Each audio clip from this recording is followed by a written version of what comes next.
Troisième et dernière partie de l'Africa News. Nous sommes toujours en compagnie de Hamidine Kane, économiste, et de nos éditorialistes Gracien Okindikiza et Jean-François Kondikombe.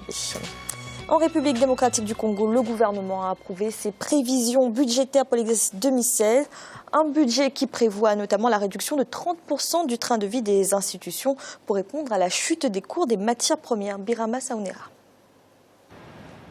En République démocratique du Congo, le projet du budget 2016 est chiffré à 8 437,4 milliards de francs congolais, soit près de 8 milliards de dollars. Il a été déposé au Parlement pour examen par le Premier ministre Augustin Matata Ponyo. Ce projet s'inscrit dans un contexte où le cours des matières premières sur le marché mondial est en baisse.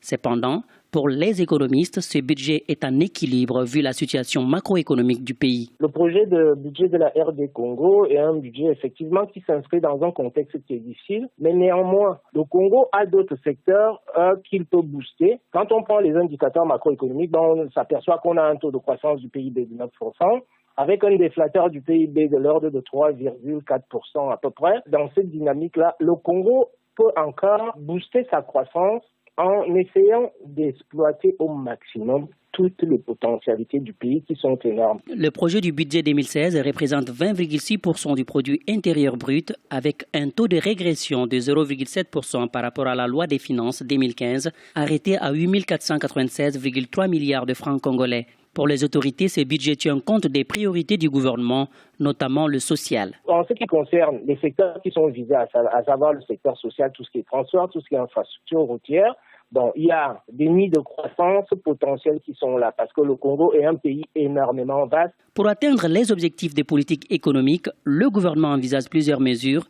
Il s'agit entre autres du financement des projets dans le secteur porteur de croissance tels que l'agriculture, les transports et l'énergie. Le gouvernement prévoit également une réduction des trains de vie des institutions publiques. Hamidine Kane, une politique de rigueur s'impose aujourd'hui pour les pays exportateurs de matières premières?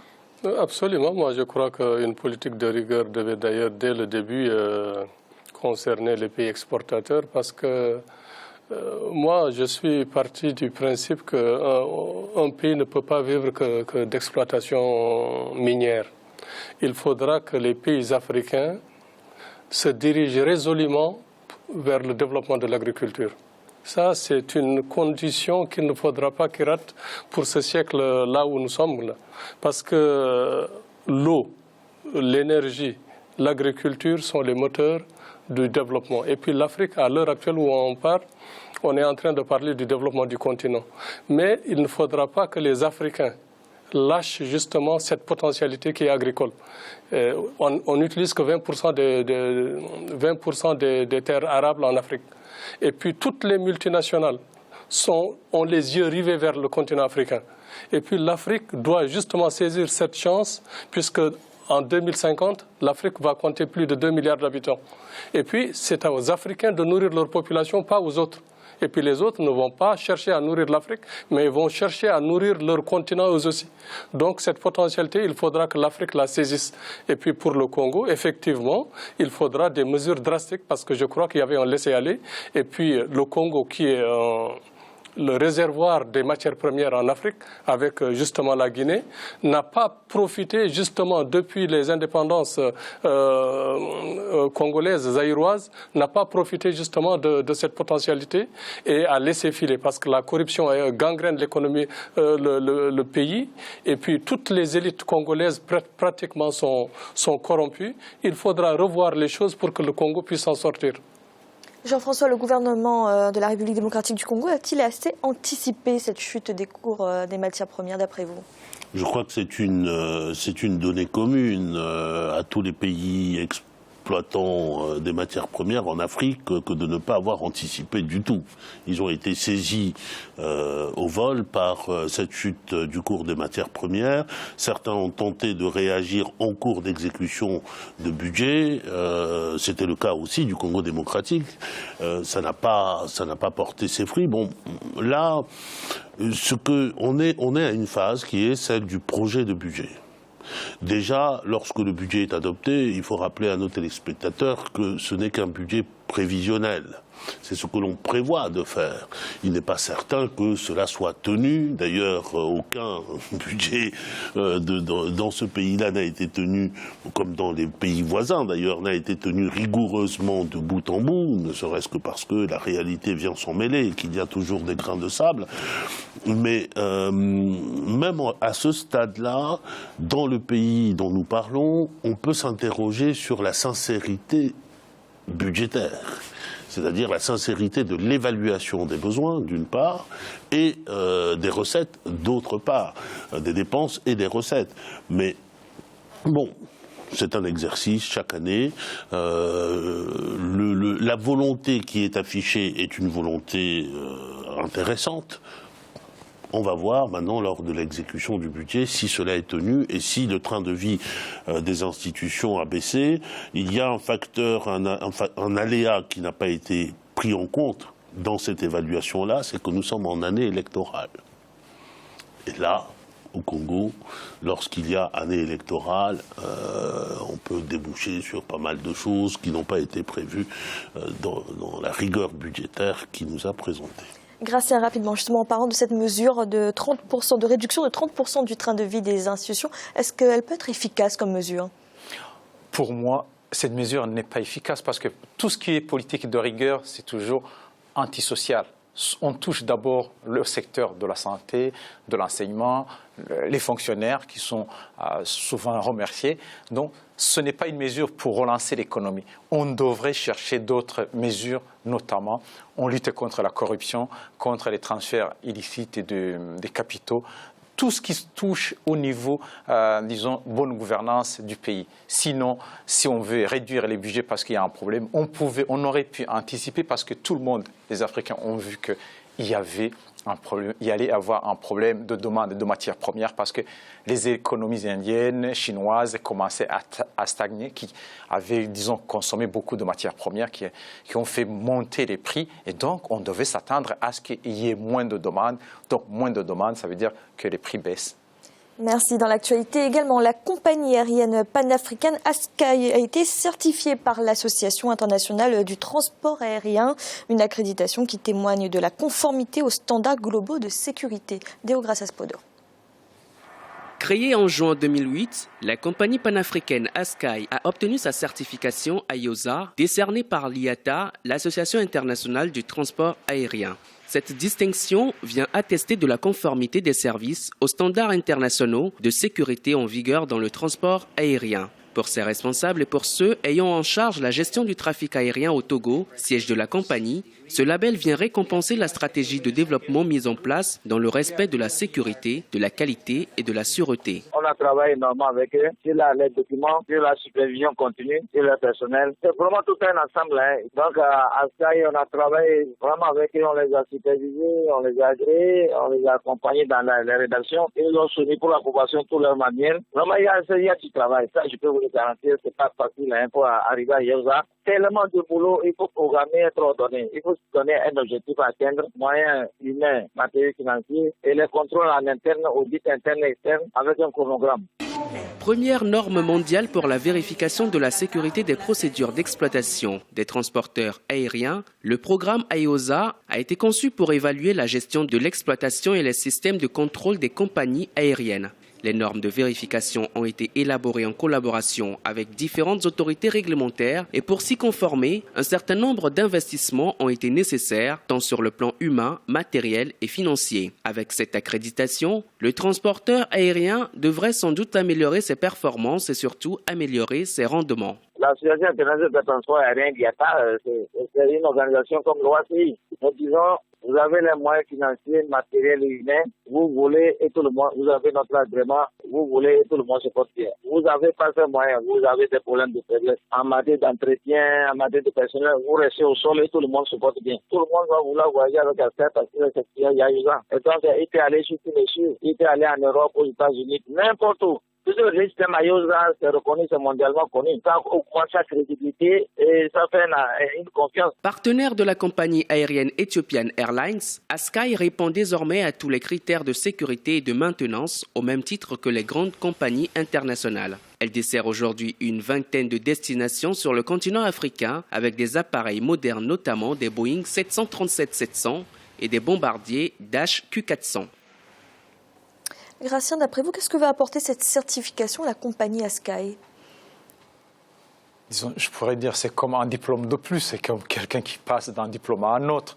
Disons, ça rassure les clients, surtout les gens qui sont des connaisseurs, les grandes sociétés, les voyageurs, disons, des compagnies, même des pays. Donc, c'est un plus, surtout dans un secteur où on est toujours méfiant, on se demande si vraiment telle compagnie est fiable par rapport à telle autre.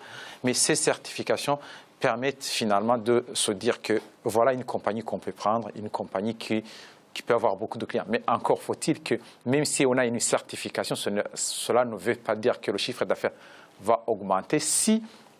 Il faut aussi que les prix baissent pour que ça soit compétitif, parce qu'on est dans un secteur où il y a beaucoup de compagnies, on parle éthiopienne, il y a une collaboration, mais il y a d'autres compagnies qui sont dans la sous-région, ce qui fait que la concurrence va être dure et les gens, si le prix est moins cher pour une autre compagnie, les gens ne vont pas préférer Askai parce qu'il y a eu une certification, mais plutôt ils vont payer moins cher pour voyager. Hamidine Kane, ce type de certification, c'est avant tout un gage de sécurité pour les passagers? Oui, un gage de sécurité, c'est un audit. Donc, c'est un gage de sécurité et puis ça rassure en fait. Ça rassure. Et puis, je crois que c'est une bonne chose pour l'Afrique de l'Ouest parce que elle est parrainée, ou bien 40% des actions sont détenues par Ethiopian Airlines. Ethiopian Airlines, c'est l'une des compagnies les plus puissantes en Afrique. D'ailleurs, elle date de 1936 au même titre que la South African Airways. Et la South African, maintenant, est presque en état de faillite. Il faudra un renflouement de l'État. Donc, je crois que cette certification est bienvenue. Et comme l'a dit Gracien, effectivement, il faudra que les prix baissent pour montrer leur compétitivité, pour que dans le ciel africain, quand même, que les compagnies africaines puissent prospérer, parce que ce n'est pas le cas pour l'instant. Jean-François, l'obtention de cette certification, ça montre que les moyens financiers ont été mis dans cette compagnie? Ça montre qu'il y a de la qualité de travail en Afrique. Il y a dans la certification, il y a plusieurs éléments qui concourent. Il y a bien sûr la sécurité, la qualité de la maintenance, mais il y a aussi le service qui est rendu aux clients. C'est un élément important. Et bon, si on y ajoute le prix, ce sera encore mieux. Mais il y a aussi le système de management de l'entreprise qui est pris en compte. Donc c'est un ensemble qui dénote une qualité, en tout cas la reconnaissance d'une qualité, sécurité et qualité, je crois, et c'est une très bonne nouvelle que ceci arrive en Afrique. Askai est une belle compagnie montante. Il faut espérer que se désenclavera de l'Afrique de l'Ouest et qu'il ira aussi dans les autres parties de l'Afrique. D'ailleurs, je pense qu'il le fait déjà. Il dessert aussi en Afrique centrale, Askai. Et puis, le mouvement, ce qu'on a évoqué tout à l'heure dans le reportage entre Askai et Ethiopian Airlines, c'est un mouvement dont il faut souhaiter qu'il s'agrandisse. Aujourd'hui, les grandes compagnies collaborent, sont dans des ententes pour pouvoir travailler ensemble, pour mutualiser un certain nombre de moyens, pour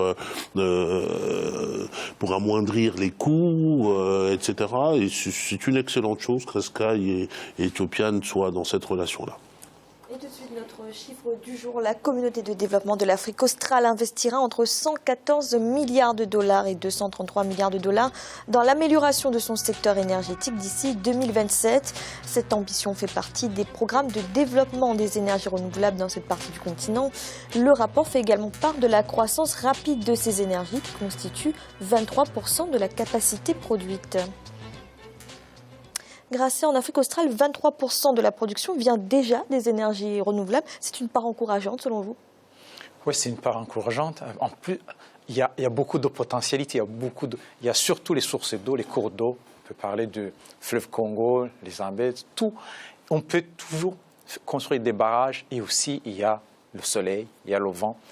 Mais le vrai problème qui se pose, on peut produire, c'est comme Inga 2, 3, tout ce qu'on veut. On peut produire beaucoup pour alimenter toute l'Afrique. Le problème, c'est de passer du barrage pour aller vraiment alimenter les autres villes de l'Afrique. Il y a un problème dans les infrastructures, il y a un problème de transport de ce courant, parce que plus les installations sont vestues, plus ils perdent l'électricité qui est transportée. Ce qui fait que le grand problème n'est pas vraiment de produire, c'est surtout de transporter l'électricité. Jean-François, hier on évoquait déjà le livre blanc de l'Afrique centrale concernant les énergies renouvelables. Là c'est l'Afrique australe. Est-ce qu'il y a une véritable prise de conscience des gouvernants africains de l'importance de ces énergies propres ? Il faut espérer que oui, ce sont des annonces. C'est difficile de faire des projections à partir d'annonces. Hier aussi, nous étions dans des annonces en Afrique centrale et ce n'était pas la première annonce du genre.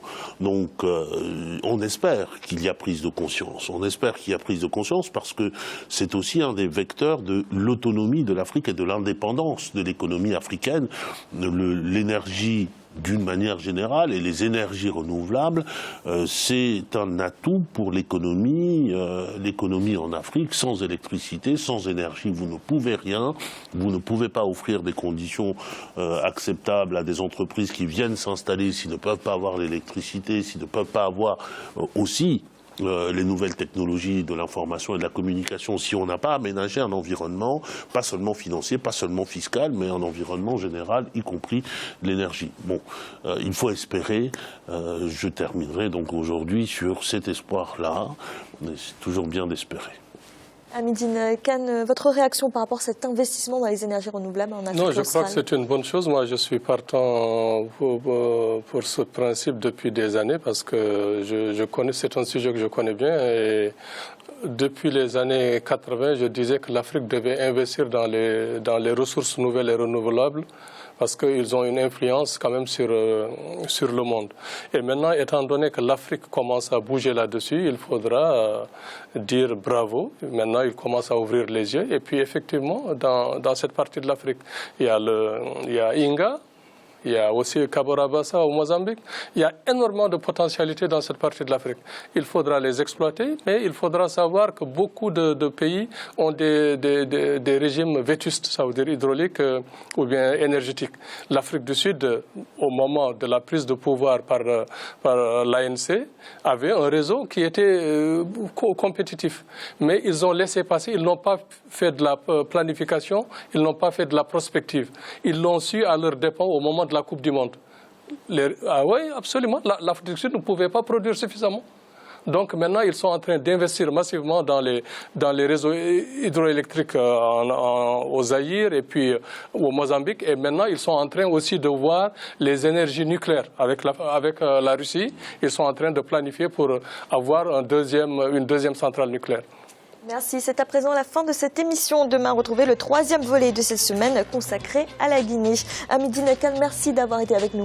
Merci, je vous remercie vivement. Gracien, merci également. Merci Fanny, bonsoir à tous. Et Jean-François, merci. Merci Fanny, bonsoir à toutes et à tous. Et merci à vous de nous avoir suivis. À bientôt dans l'Africa Newsroom.